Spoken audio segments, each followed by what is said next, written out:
Bonjour à toutes et à tous, bienvenue à ce nouveau Good Morning Market du lundi 8 mars 2021. J'espère que vous avez passé un bon week-end, que vous êtes reposés et prêts à attaquer cette nouvelle semaine de trading. Une semaine de trading qui a commencé en repli en Asie avec, dans un contexte d'aversion au risque. Le Nikkei a perdu près de 0,5%, le Kospi coréen a perdu 0,9%. Les indices chinois se sont fortement repliés tout simplement sur fond de crainte d'un éventuel resserrement des conditions financières par Pékin afin de freiner les valorisations. Pékin avait déjà averti concernant les fortes valorisations. Alors, seul l'indice S&P ASX 200 australien a réussi à gagner 0,4%. Alors, quel est le contexte de marché en ce début de semaine? Alors, il s'est passé des choses pendant le week-end, mais tout d'abord, il faut savoir qu'il y a un certain optimisme de reprise économique. On l'attend, on la voit se concrétiser avec d'un côté la vaccination qui s'accélère un peu partout, mais également des chiffres, notamment les exportations chinoises en forte hausse à 60,6% en février, soit 37,5% en glissement annuel, hein, ce qui permet de dresser un réel tableau de retour, de reprise économique. Mais c'est assez paradoxal parce que d'un autre côté, nous avons des craintes d'un retour de l'inflation qui se sont renforcées, notamment par la hausse des cours du pétrole. Pourquoi? Parce que tout simplement, il y a eu une attaque de drone de la part des Houthis yéménites sur des installations pétrolières saoudiennes, sur un port notamment. Et donc, il y a eu un gros gap haussier sur les pétroles qui, à l'heure actuelle, est quasiment comblé, hein. On peut le voir ici, ce gap haussier qui a été pratiquement comblé à 100%. Et donc, ce n'est pas étonnant. Pourquoi? Tout simplement parce qu'il n'y a pas eu de réels dégâts, il n'y a pas eu de blessés. Mais attention, ça pourrait présager hein, une nouvelle hausse des tensions au Moyen-Orient. Donc prudence tout de même sur les pétroles qui pourraient être poussés à la hausse par ce genre d'attaque. Ce sont des choses que l'on voit assez fréquemment, surtout si ça nous rappelle un petit peu en 2019, hein, il y avait eu des installations de Saudi Aramco qui avaient été endommagées justement par ces mêmes Houthis yéménites et ça avait entraîné un fort gap haussier et des tensions qui avaient persisté au Moyen-Orient. Donc prudence, hausse des tensions au Moyen-Orient, hausse du pétrole hein, qui renforce les craintes d'un retour de l'inflation et ces craintes d'un retour de l'inflation entraînent le rendement à 10 ans américain aux portes des 1,60%. Il me semble que juste avant l'enregistrement de ce Good Morning Market, on était à 1,590% et ça pèse justement sur les valeurs technologiques, hein. On le voit, le Nasdaq qui a été freiné ici par sa Kijun est en train de se replier et on le verra même en H1, on a peut-être un signal de vente imminent. Mis à part cela, concernant le plan de relance, il y a du nouveau. Le Sénat a adopté l'accord de relance de 1900 milliards de dollars. Il y a certains amendements qui ont été ajoutés. Le projet de loi va maintenant être renvoyé à la Chambre. Le vote est prévu pour demain, mardi 9 mars. Ce projet de loi comprend les fameux chèques hein, de 1400 dollars pour les Américains qui remplissent les conditions, des prestations chômage de 300 dollars par semaine jusqu'au 6 septembre et des mesures pour les États et les soins de santé et l'éducation. Pardon. Donc voilà pour le contexte de ce début de séance européenne, de ce début de semaine. On va commencer, comme à notre habitude, par les indices, plus particulièrement par le DAX. Alors un DAX qui est très précisément sur ce retracement externe de Fibonacci à 127,2%, on l'avait expliqué, les retracements de Fibonacci sont très efficaces. Alors ici, étant donné que nous avons retracé plus de 100% de cette baisse, on l'a retracé hein, depuis le franchissement de ce niveau, ici c'était le niveau de 100%, depuis nous utilisons les retracements externes, ce qui nous permet donc d'avoir des prochaines résistances malgré le fait que nous avons déjà retracé toute cette baisse-là. Et donc à présent, nous faisons face au retracement externe à 127,2%. Le prochain est plutôt éloigné, hein, c'est le 161,8% à 14 800 points environ. Donc voilà une autre manière, pas une autre manière, une façon d'utiliser les retracements de Fibonacci lorsqu'on a déjà retracé le précédent mouvement. Le précédent mouvement a été retracé depuis que nous avons franchi les 100% et actuellement nous sommes face en journalier au 127,2%. D'un point de vue intraday, Toujours pas de signal. Nous l'avons dit, on attend une sortie de ce canal baissier avec une légère pente. On attend une cassure franche de la borne supérieure qui ne soit pas invalidée comme précédemment ou une cassure de la borne inférieure. Toute cassure a été immédiatement invalidée. On est reparti dans l'enceinte de cette figure. Nous avons à présent un nuage qui vient se redresser quelque peu, qui pourrait faire office de support et créer une pression haussière sur le DAX. Donc voilà pour les données H4 dans une optique d'analyse en triptyque, c'est-à-dire sur 3 unités de temps. On le fait principalement sur du journalier H4, H1. Après, bien entendu, et pour ceux qui font du scalping, donc du trading à très court terme, vous pouvez vous intéresser au H4, H1 ou 15 minutes, voire H1, 15 minutes et 5 minutes, hein. Tout est possible en triptyque. Il faut savoir que le 15 minutes donne beaucoup d'informations aussi pour le scalping en termes Ishimoku.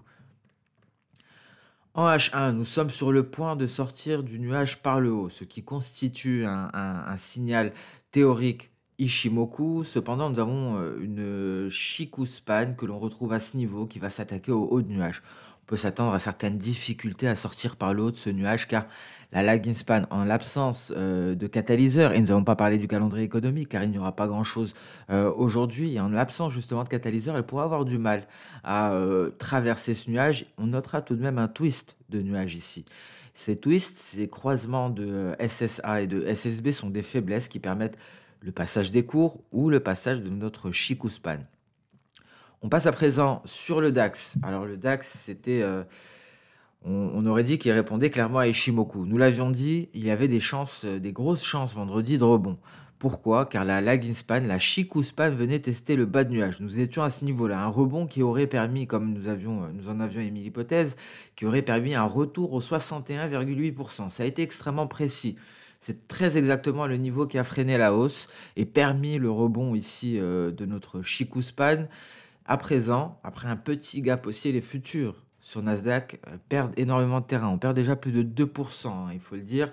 On a une hausse des rendements. On est en train de perdre 2,80% concernant les futurs Nasdaq. Alors, est-ce que toute la baisse a déjà été effectuée? Est-ce qu'on va assister à un retracement de cette baisse? C'est ce qui nous intéresse, car je pense pour la plupart d'entre nous, nous n'étions pas devant nos plateformes pendant la nuit pour profiter de ce repli, profiter de ce rejet du retracement à 61,8%. Est-ce qu'on va aller jusqu'aux 50? Est-ce qu'on va casser les 50 pour aller chercher les 38,2? Pour essayer de répondre à cette question, le mieux, c'est toujours justement ce raisonnement en triptyque. On passe à présent sur du H4. Que nous dit le H4? On a eu une très belle résistance ici. Cette résistance est simplement la Kijun. On est en train de donner un nouveau signal d'alerte. En franchissant la Tenkan, cassure de Tenkan pourrait laisser présager un retour vers les précédents creux. Précédents creux que l'on retrouve à 12 300 points environ, dernier rempart avant les 12 215 points. Voilà ce que nous dit le graphique en données H4. Peut-être que le H1 nous donnera plus d'informations. Alors le H1, justement, ici, avec l'ellipse jaune, on le voit, ce signal Ishimoku clôture en dessous de la Kijun, juste après une sortie de nuage par le bas. Donc c'est, si je puis dire, un double signal. Mais c'est surtout le franchissement de la Kijun qui nous intéresse. Signal de vente. Qu'est-ce qui se passe ici dans mon rectangle rouge? C'est ma lagging span que l'on retrouve à ce niveau-là, donc Chikou span, en ce moment même, qui est en train de s'attaquer à une bougie rouge. Concrètement, si à la clôture de cette bougie, dans 14 minutes 18, la Chikou span parvient à s'affranchir de cette barrière qui est formée par la Tenkan et les chandeliers japonais, ce sera un signal de vente validé. Et là, on pourra aller chercher justement ces précédents creux que l'on a annoncé à 12 300 points, voire ce creux ici à ce niveau-là. Éventuel signal de vente en H1, donc c'est peut-être pas trop tard. Il y aura peut-être un approfondissement de la baisse pour le Nasdaq en début de séance européenne. Le S&P 500. Alors le S&P 500, gap aussi, on est en train de retracer, on franchit la Tenkan et on se dirige tout droit vers la trendline. On remarquera la situation complètement différente entre S&P 500 et ici Nasdaq en données journalières, pardon. Voilà, nous avons une traversée de nuages, nous avons une grosse difficulté à réintégrer le nuage, donc une pression baissière qui se maintient. quand le S&P 500, lui, est toujours au-dessus de son oblique haussière. Il est bien loin de traverser son nuage. Il y a tout de même une petite faiblesse ici. Ce n'est pas un twist, hein. Le dernier twist était à ce niveau-là. Et on est en train de s'attaquer à la Kijun aux alentours des 3800 points. Voilà pour le S&P 500, une tendance haussière qui n'est pas remise en cause, hein, pour le moment. On le voit ici, on est vraiment bien loin, hein, des records d'avant la pandémie. On reste sur des sommets malgré tout. Le S&P 500 donné H1. Alors j'aurais peut-être dû commencer par le H4 dans cette logique de raisonnement en triptyque. On a tenté par ce gap haussier de se hisser au-dessus du nuage, on comble le gap immédiatement, on se replie, on tente de franchir la Kijun. Si on franchit la Tenkan, on approfondit la baisse. Donc on a vraiment du mal à garder le cap, malgré une tendance haussière, on l'a vu en journalier, qui n'est pas remise en question. On a du mal à continuer à progresser à la hausse. On est en train de patiner. En H1, on a un gros support qu'on est en train de tester en ce moment, c'est le nuage. C'est le dernier rempart avant la Kijun. La Kijun que l'on retrouve aux alentours des 3796 points. Ici, c'est le seuil psychologique, la zone autour du seuil psychologique des 3800 points qui est testé. D'un point de vue H1, il faudrait une sortie du nuage par le bas pour vraiment anticiper une baisse. On a tout de même on a tout de même de la place ici, hein. Pour un repli, on pourrait perdre 25 points avant de tenter de se redresser. En tout cas, c'est ce que nous dit la Chikuspan. Mais ce que nous dit le chemin de la baisse pour les cours, c'est qu'il y a avant cela une Kijun. Donc une baisse qui n'est pas actée concernant le S&P 500. Le Dow Jones également en situation encore plus haussière, si je puis dire entre guillemets, que le S&P 500, hein, car on est clairement en tendance haussière. On est très proche des records historiques. On a eu un gap aussi. On est simplement en train de le combler. On va aller tester ici les 31 330. La Tenkan, c'est le dernier rempart avant les 30 775. Mais même arrivé à ce niveau-là, cela ne nous inquiète pas concernant le Dow Jones, car cela ne remet pas en péril la tendance haussière, renforcée par une trendline, une ligne de tendance haussière et également un nuage. En données H4, on est en train de franchir le nuage par le bas. Si on en sort, c'est pour aller chercher ce prochain cluster de support aux alentours des 31 120 points qui est composé de la Tenkan et de la Kijun. Seule une cassure de ce niveau-là donnerait une alerte baissière. Pourquoi? En cas de cassure de ce niveau, on aurait eu une sortie du nuage par le bas, on aurait, pardon, une sortie du nuage par le bas et une cassure de la Kijun, donc un signal Ishimoku. Et à la cassure de la Kijun, notre Chikuspan serait à ce niveau-là. Elle se serait désengagée de tous ces obstacles. Donc, ce qu'il faut comprendre avec Ishimoku, c'est un raisonnement en deux temps. On va regarder, on va diriger nos yeux vers les prix dans un premier temps, voir l'interaction des prix avec les différents éléments. Et par la suite, on va s'intéresser à l'interaction de la Chikuspan, de la lagging span. Donc c'est vraiment un raisonnement en deux temps que l'on va avoir. La Chikuspan va nous donner un complément d'information. Et c'est vraiment la force d'Ishimoku. Là, pour l'heure, on est en plein obstacle. Et donc, on pourra avoir une lagging span qui refuse, hein, de sortir du nuage par le bas avant de s'attaquer à la Tenkan, qui repart à la hausse ici pour se placer à ce niveau-là. Ça se matérialiserait, pardon, par une sortie du nuage par le haut, voire par des cours qui patinent aux alentours du nuage. On remarquera ce twist ici. Donc voilà comment lire un graphique Ishimoku qui, lorsqu'on est débutant sur cet indicateur, peut paraître assez chargé. On dirait qu'il y a beaucoup d'informations, mais il suffit d'avoir le sens de la lecture de ces graphiques-là. On commence par les cours, et on passe par la suite à la lagging span. Que font nos cours? Ils interagissent avec quoi? Quel est le prochain objectif pour mes cours? Qu'est-ce qu'ils doivent franchir pour me donner un signal, pour me donner une prochaine direction? Et ensuite, on regarde notre Chikuspan. Qu'est-ce qui pourrait donc empêcher la Chikuspan d'aller dans le sens de mes cours et donc venir nuire à mes anticipations? On passe sur le Dow Jones en données H1. Nous avons comblé le gap, franchi la Tenkan. Ici, d'un point de vue H1, nous avons une cible qui nous est donnée par la Kijun aux alentours des 31 190 points. Dernier rempart avant une SSB, 31 060, le haut de notre nuage ici. Donc, on est bien loin d'avoir un signal, en tout cas en données H1. On a pas mal de supports. Concrètement, il faudrait passer sous ce niveau-là pour espérer marquer de nouveaux creux. Très intéressant encore le Russell 2000, qui n'est pas allé cette fois-ci jusqu'à la borne supérieure de son canal baissier. Il s'est replié avant d'aller tester son nuage. On le voit, la borne supérieure qui a été renforcée par notre nuage. On franchit la Kijun. Prochaine cible, c'est notre Tenkan. Et en cas de franchissement de Tenkan des 2150, on pourrait s'attendre à un approfondissement de la baisse, peut-être aux alentours des 2100 points. Pourquoi pas pour aller chercher peut-être même le bas de la borne inférieure de ce canal baissier. Donc ici, en tout cas, on voit une certaine faiblesse hein, du Russell 2000. Pas une faiblesse, il continue simplement d'évoluer dans l'enceinte de son canal baissier. En données H1, on le voit ici, on pourrait sortir du nuage par le bas et un franchissement des 2150 points pourrait être un signal baissier. Attention à ce moment-là, notre lagging span, notre Chikou span sera en plein milieu de plusieurs obstacles. On le voit à présent, hein, ce raisonnement en deux temps.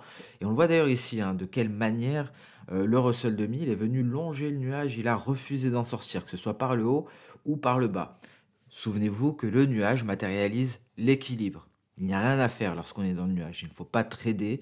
Par exemple, si vous êtes habitué à prendre des positions en données H1, ici, vous ne faites rien. Concrètement, si vous tradez en H1, vous attendez le franchissement de la Kijun pour éventuellement initier une position de vente. Mais cela sera conditionné au comportement de la lagging span également. Le Bitcoin.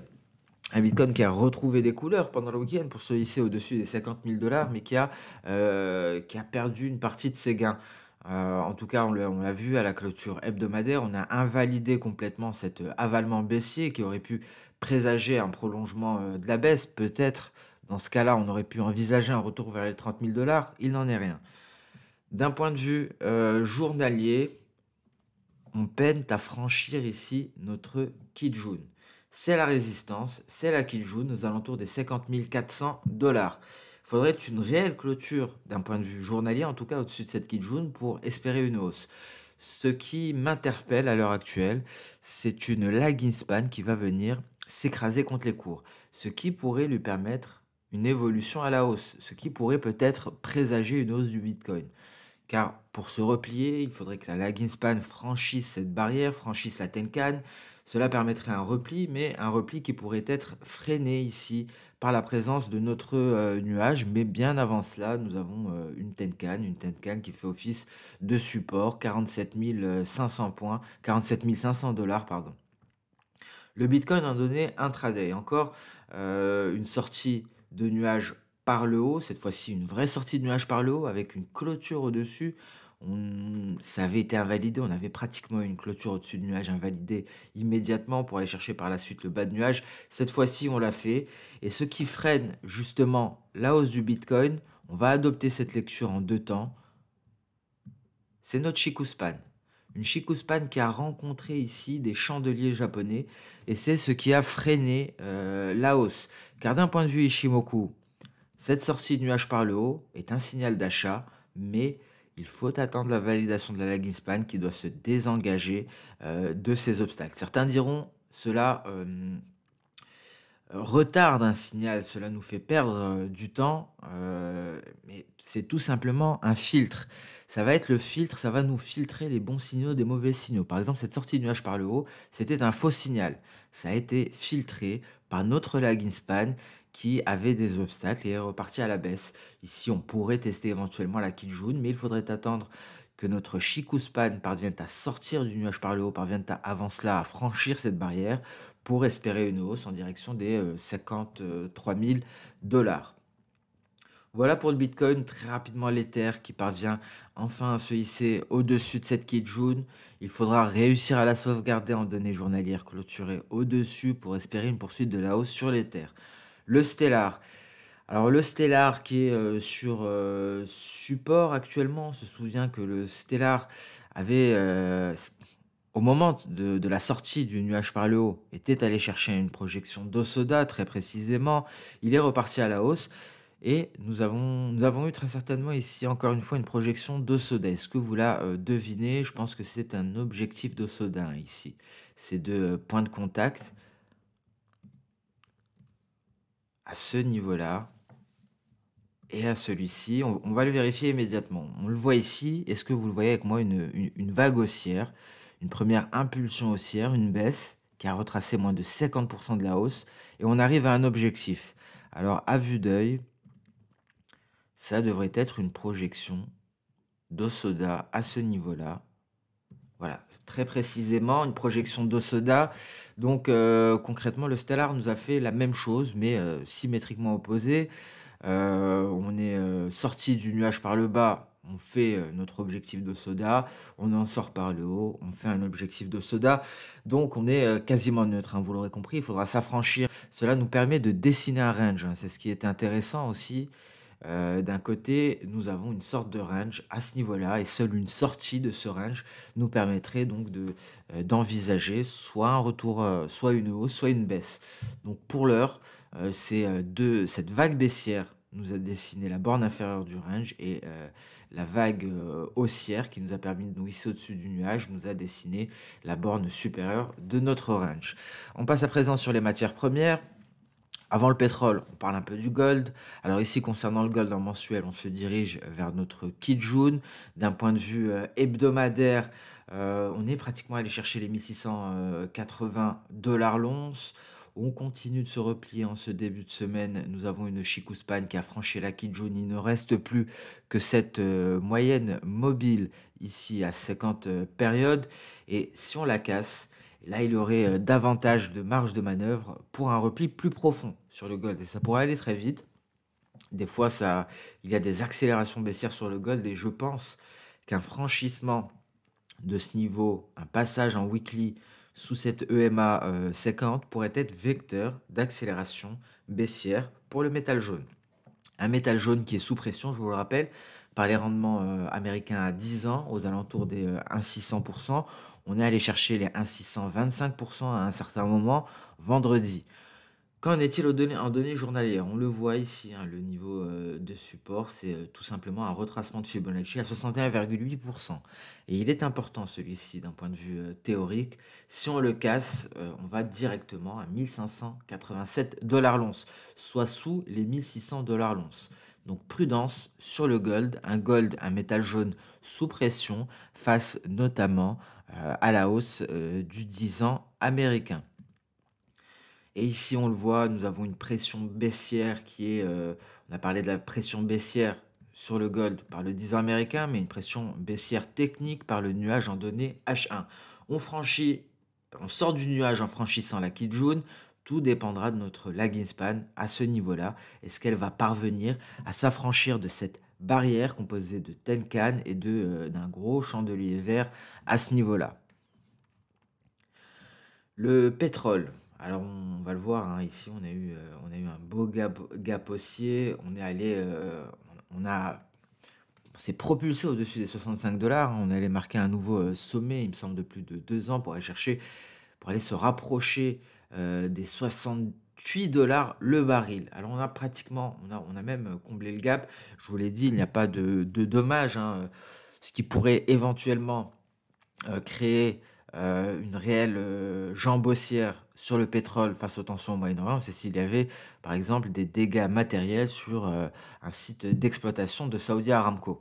Il n'y a pas de dégâts, il n'y a pas eu de blessés, donc c'est un gap haussier qui a très vite été comblé. C'est le genre de choses que l'on voit très souvent sur les pétroles. D'un point de vue intraday, on pourrait éventuellement effectuer, si on va plus loin que le comblement du gap, effectuer un pullback aux alentours légèrement en dessous des 66 $ le baril avant de repartir à la hausse. Et là, ça nous intéresserait. Pourquoi? Car on aurait eu une hausse, un repli et un départ haussier. Ça nous permet d'avoir une éventuelle projection d'Osoda. Alors là, le tout, vous l'aurez compris, ce sera de capter le point bas avant une nouvelle reprise haussière, hein. Tous les voyants sont au vert pour les pétroles.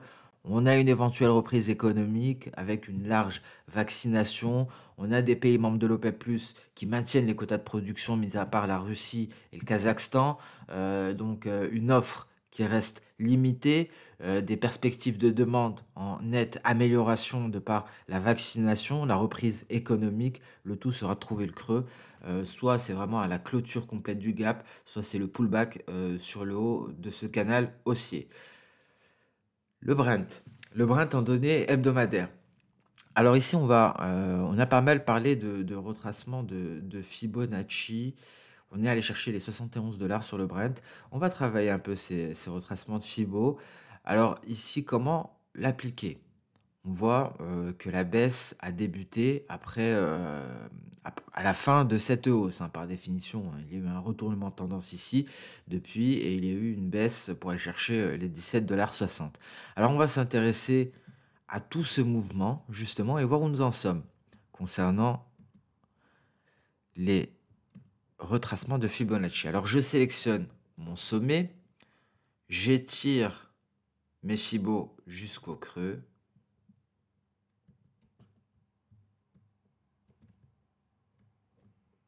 et nous sommes aux alentours des 78,6. Nous avons un gros retracement donc de Fibonacci. Je vais essayer d'être bien précis comme c'est de l'hebdomadaire.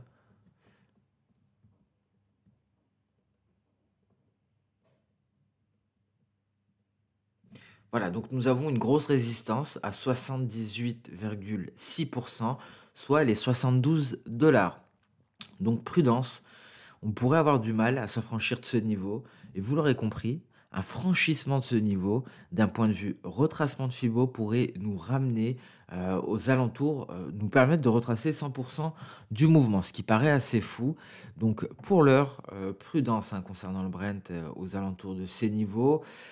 D'un point de vue Ishimoku, ça ne nous donne pas énormément d'informations, hein. On avait eu, une sortie du nuage par le haut ici en hebdomadaire avec une lagging span qui avait un gros énormément d'espace devant elle. Cet espace, elle en a clairement profité. Petite faiblesse au contact du nuage, mais on en est sorti par le haut.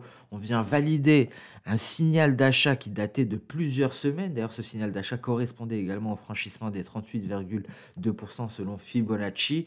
Et actuellement, on a un retracement de Fibonacci à 78,6% qui correspond également à des précédents sommets, hein. Ici, c'est une grosse zone de résistance, donc prudence. Prudence concernant les pétroles, hein, tout de même si tous les voyants sont au vert d'un point de vue hebdomadaire, on n'a pas énormément de marge de manœuvre. Mais nous l'avons vu ici sur le pétrole WTI qui approfondit d'ailleurs la baisse. Une éventuelle reprise haussière permettrait de nous donner un objectif plus précis. Alors concernant le copper, c'est intéressant. On a eu cette figure en ETE, breakout, pullback sur la ligne de coup ici en pointillé.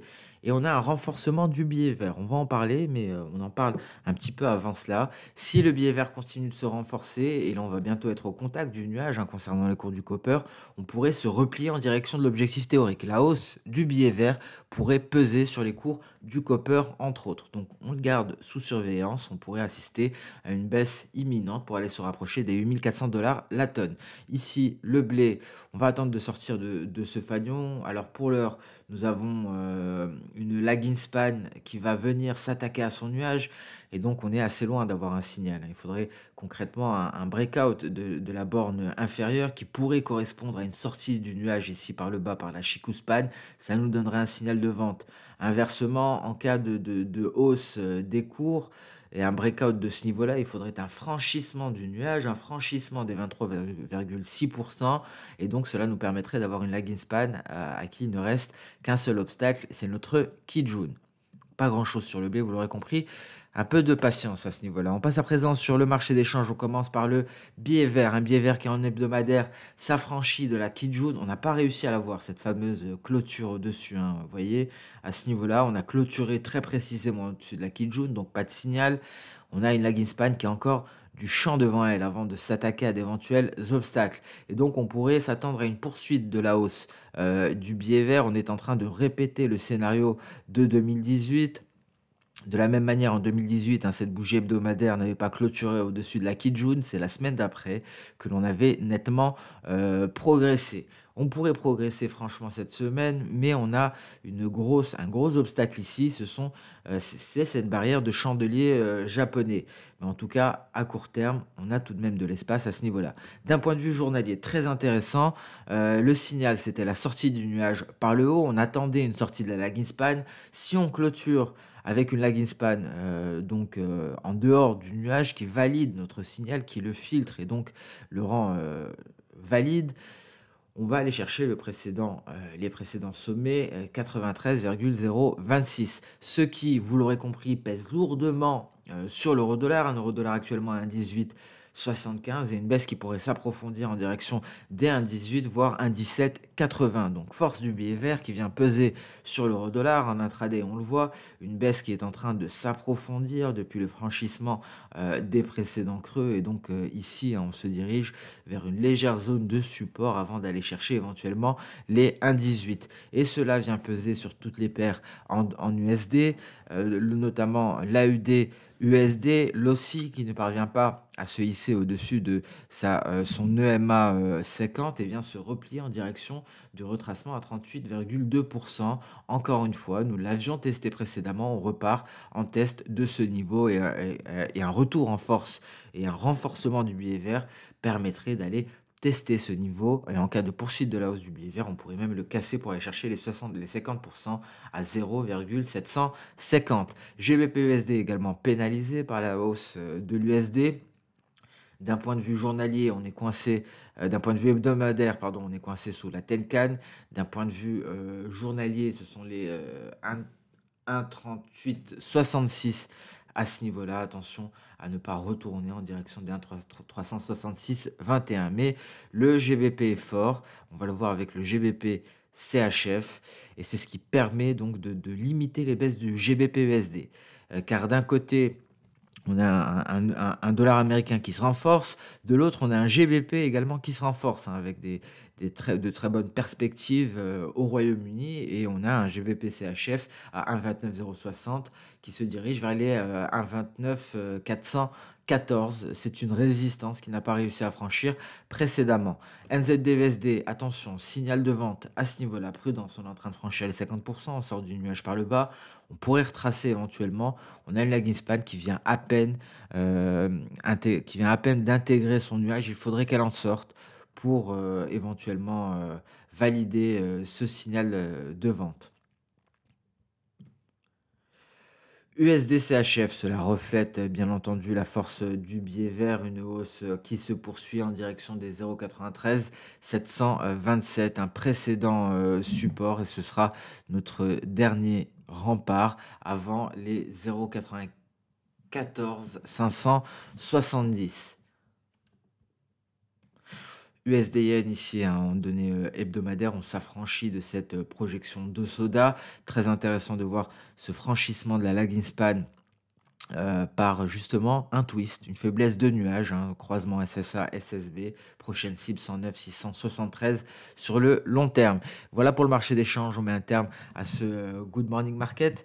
Donc nous avons vu, comme à notre habitude, tous les actifs. Début d'après-midi, nouvelle vidéo, un petit point hebdomadaire. Quels sont les rendez-vous de la semaine concernant le calendrier économique et quel sera le focus de cette semaine? Réponse en début d'après-midi. Merci à toutes et à tous pour ces nombreux commentaires très encourageants, de plus en plus de commentaires, de plus en plus de likes, ce qui fait vraiment chaud au cœur. Donc je vous remercie pour tout ce soutien. Alors on va essayer de continuer à vous satisfaire, on va essayer donc d'être toujours là au rendez-vous pour ce rendez-vous journalier. Sur ce, je vous souhaite un très bon début de semaine. Je vous souhaite bon courage, hein, pour cette première séance de trading avec un calendrier économique plutôt allégé. On se donne rendez-vous dès demain pour le prochain Good Morning Market. Au revoir.